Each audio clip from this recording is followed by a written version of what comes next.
Hey guys, it's Josh here and welcome back to another speed build. In this video we're building a small minimalist house. I would have said this was a tiny minimalist house, but it ended up being a bit bigger than I thought, so I just went ahead and called it a small one because it is still very small. As you'll see in a moment when we zoom out a little bit, you'll see that the house shape is actually quite small, and this is on a 20 by 15 lot, and I don't even use like half of the space. Like everything that happens outside of the house is actually just landscaping, and I tried to make it look as if it wasn't even part of the house. So there is a few vines that grow outside on the walls of the house.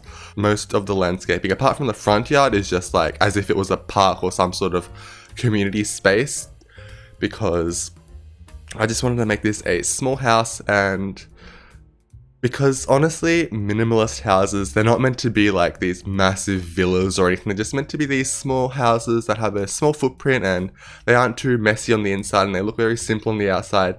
And one thing with this house that I noticed halfway through was that I used like no windows. Like the front of the house has one window and a door, which you could call a window since it's completely glass. And then the back area has windows, as you can see right now, on the ground floor, which is where the kitchen will go.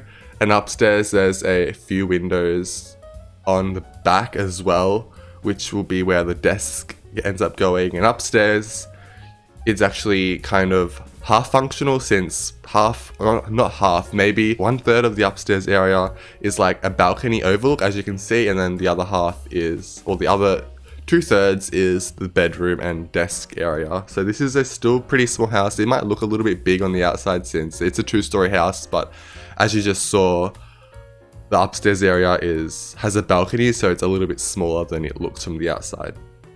And I was gonna put a microwave, as you'll see in a moment, behind the dining area, but down the line I realized that in the kitchen there's actually no counter space for Sims to prepare meals on. So I actually do end up removing the microwave and putting a counter there so your Sims can cook. But in the end there's also a corner piece that goes down, but I'm not sure if Sims can actually cook on corner pieces on counters, so that's why I ended up replacing the microwave in the first place. But anyway, I've kind of spoken over the bathroom, but here's the bathroom, and it's quite simple. Like I think all my bathrooms end up being something along the lines of what you see right now, since like the bathrooms aren't really the most interesting part of the house. So I generally just kind of do what I know that works. So it's just a simple black and white bathroom. And the living space was actually kind of tricky to do, since above is where the balcony is. I don't know what you'd call that, but it was kind of a bit tricky to light the room up, since obviously I just can't place a ceiling light there.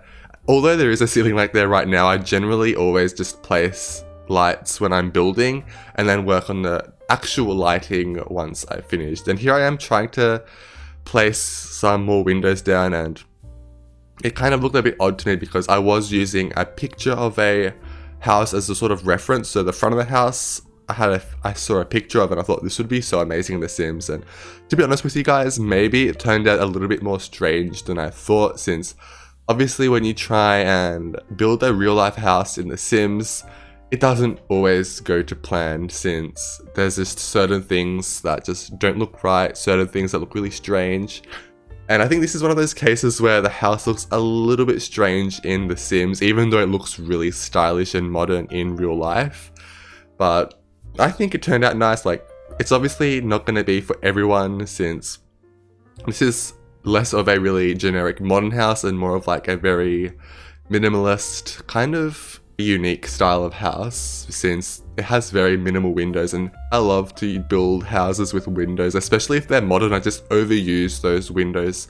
I think they're called like the let there be light windows, the ones that just pretty much cover from top of the ceiling to the bottom. Like I just use those way too often, and this was kind of a challenge since I used barely any windows. Like pretty much every window that you see right now is the only windows I use. So upstairs there's those too few windows.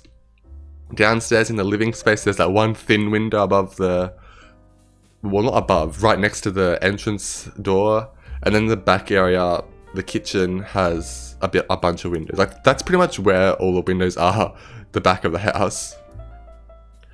And also in the picture of this house in real life, on either side of the house was actually what appeared to be buildings.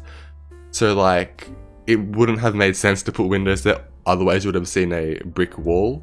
And I was gonna try and put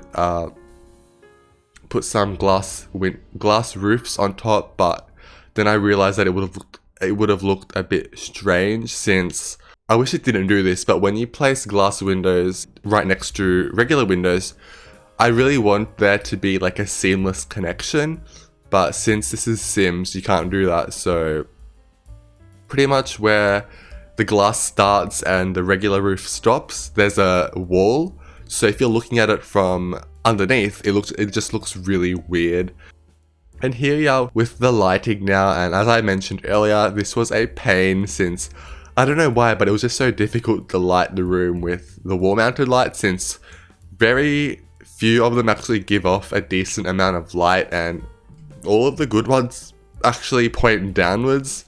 And I really wanted to use those lights from base game, which actually are meant for artworks, which they look really nice and simple, but they just point downwards, which makes sense since they're meant to be lighting up artworks in a gallery or something. But I just really like those lights, but I think I end up changing them in the end, since obviously they're pointing downwards, so it's not really lighting up the room that much. And I think I end up going with something else, which actually hangs from the second floor ceiling. And another reason why I just couldn't simply use a long chandelier was because even if I did, I'd have to raise it up even further so that the top of the light connects to the top of the ceiling. As you would have seen earlier when I was placing the light in the bedroom, I actually did raise it up, which is why I initially changed the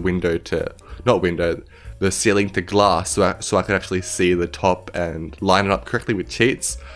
But just now, I believe that's when I actually tried to make the half of the roof glass, but then I changed it back since the walls were being placed by the roofs. And honestly, I wish roofs worked a little bit like the roofs in Sims 3, where you could actually delete the roof walls. It's such a small feature, but it was actually really amazing to build these modern houses, so you could have these endless sections of roof which had no walls, and it was really nice for balconies as well and stuff like that.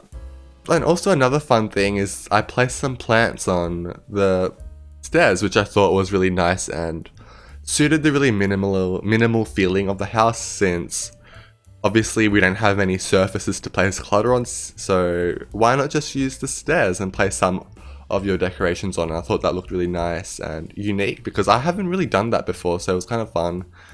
And here I am trying to like clutter up the little corner where the microwave is, which ends up getting changed in the end, since I think I'm about to realize that the kitchen has no sink, because I'm placing this clutter down and I'm thinking, where does my sim wash their dishes? And then I realize, oops, I need to place a sink down. And then when I do that, I realize that there's no place for your sims to cook on. So that results in the microwave being deleted. But there's also a corner piece, as I mentioned, so I'm not sure if your sims can cook on that, but just to be safe, I did place a microwave down. I mean, I did remove the microwave and place a counter there instead. But one thing, once University releases in like 2 days now, I'm pretty sure, your sims might be able to use the mini fridge to cook. I'm not sure. I haven't actually watched any videos on it since. I just want it to be a surprise for me, but I know you can place microwaves on it, so that's leading me to believe that your sims can use it as a counter, apart from placing like appliances in it like dishwashers.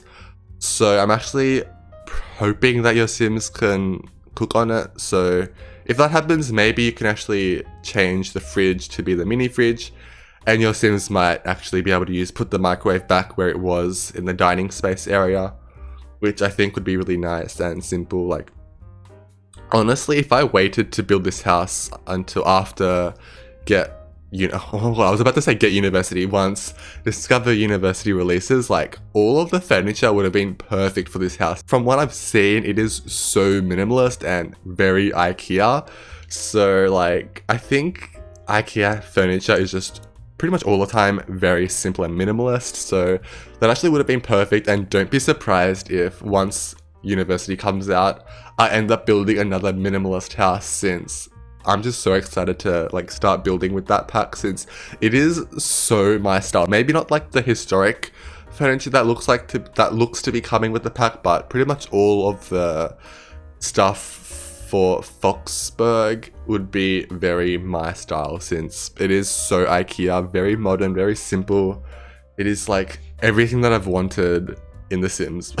Not really, but it's just my style and something that I definitely use a lot. But here we are furnishing the outside now, and for the first time in a while I've ended up using a lot of those stepping stones, which I think look really nice. I don't use them enough, to be honest, because I end up just using terrain paints only to draw pathways, but it looked really nice to use the stepping stones alongside the pebble terrain paint, since it just really worked nicely together.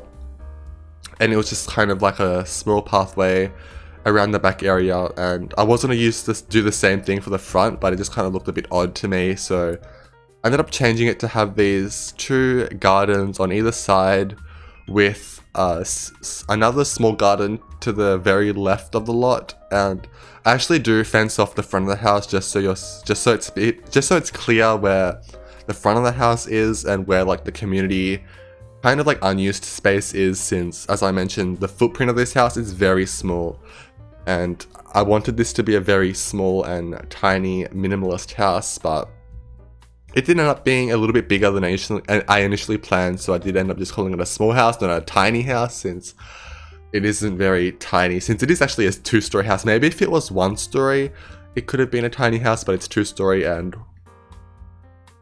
the front of the house is actually fairly large, since the front garden actually does take up the entire width of the lot, but the back of the house is actually just random trees here and there, as if it was just like a community space. So maybe you could even place like a barbecue and a picnic table there, so your Sims could pretend that they're having a barbecue outside in the park without having to actually go to a park.